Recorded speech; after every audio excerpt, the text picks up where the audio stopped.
Os dados são do Sistema Nacional de Informações sobre Saneamento, SNS, de 2016, os mais recentes, divulgados pelo governo neste ano. O estudo ainda aponta que o índice de perdas na distribuição de água no país em 2016 é o maior em 5 anos. Entre 2012 e 2015, o percentual variou pouco, de 36,7% para 37%, apontando uma estabilidade. Em 2016, porém, a tendência foi de alta, chegando a 38,1%. Segundo Edson Carlos, presidente do Instituto, alguns fatores podem ter colaborado para a alta do desperdício, como a crise hídrica de São Paulo. Ele explica que a água potável é distribuída através de um sistema pressurizado. Essa pressão normalmente é regulada ao longo do dia a depender do consumo das casas. Durante a crise, porém, as redes de distribuição trabalharam mais vazias, o que fragiliza o sistema. Em 2016, quando houve retomada de um volume maior de água em São Paulo, apareceram novos vazamentos antes não identificados, ocasionando mais perda. É um fator esperado, afirma Carlos. Apesar de ser um grande centro urbano, porém, São Paulo e sua crise não podem ser totalmente responsabilizadas pelo aumento de desperdício em nível nacional. Carlos aponta, por exemplo, que cidades que não passaram por crise não melhoraram seus índices, e que a maior parte das grandes cidades perde entre 30% e 45%. Indicadores muito altos para municípios que têm mais tecnologia e mais recursos que as pequenas cidades. Nós não esperávamos que tivesse aumentado o desperdício no país inteiro. Tem fatores isolados, como a redução do consumo nos anos anteriores e fatores climáticos, mas tem também uma falta crônica de investimento. É uma perda histórica, diz Edson Carlos, do Trata Brasil. De acordo com ele, o indicador de desperdício é pouco olhado pela sociedade e pelas próprias empresas, o que é um erro, já que as perdas só tendem a piorar. As redes vão se deteriorando, novos vazamentos vão aparecendo, bem como novos furtos d'água, diz.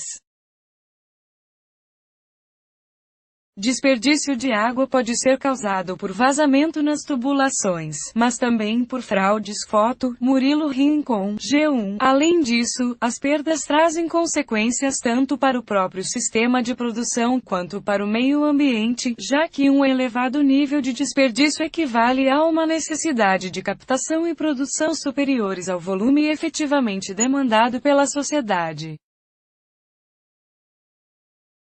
Segundo o estudo, as perdas geram ineficiências nos seguintes âmbitos: maior custo de insumos químicos e de energia elétrica para bombeamento, maior manutenção da rede e de equipamentos. Desnecessário uso da capacidade de produção e distribuição. Desnecessária pressão sobre as fontes de água para abastecimento. A perda é a água que não precisaria ser retirada da natureza.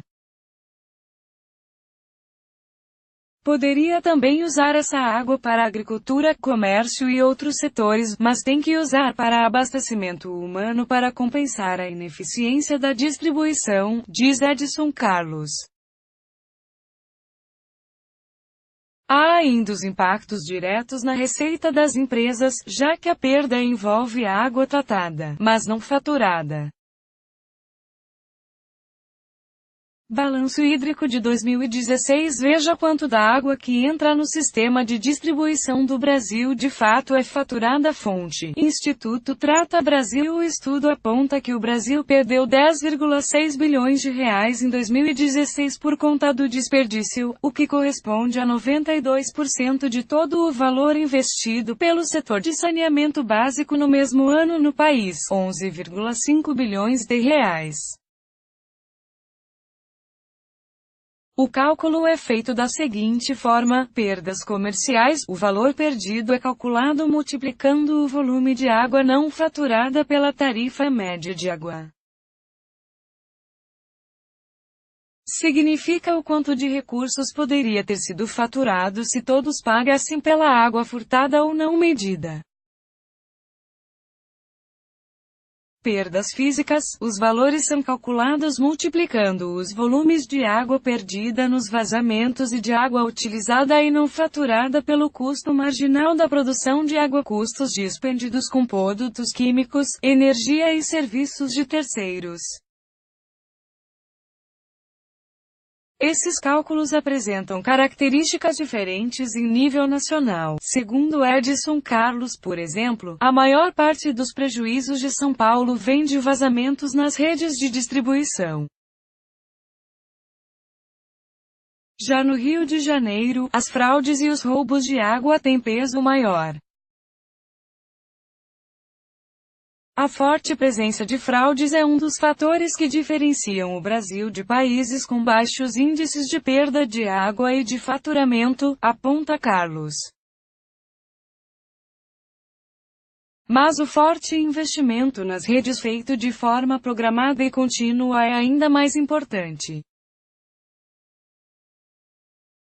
A média das perdas de faturamento no Brasil em 2016 foi de 38,5%, ou seja, 23 pontos percentuais acima da média de países desenvolvidos, que é de 15%.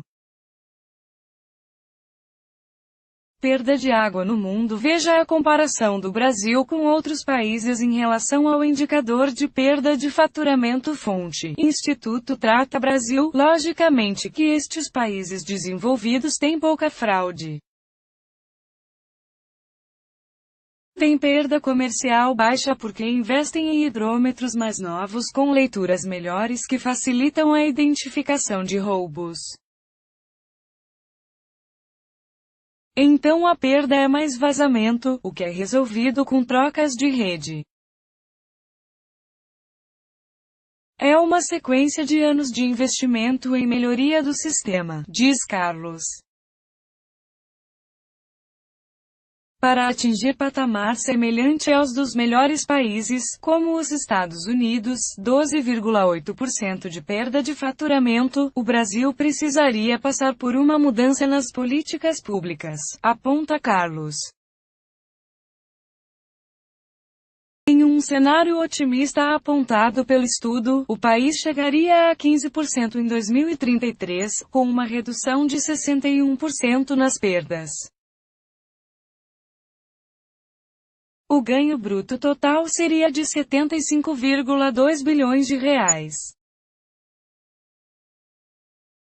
Já em um cenário neutro, a redução seria de 48%, chegando a 20% em 2033, com ganho de 59,2 bilhões de reais. Em um cenário conservador, a redução de 35% diminuiria as perdas para 25%, com ganho de 43,2 bilhões de reais.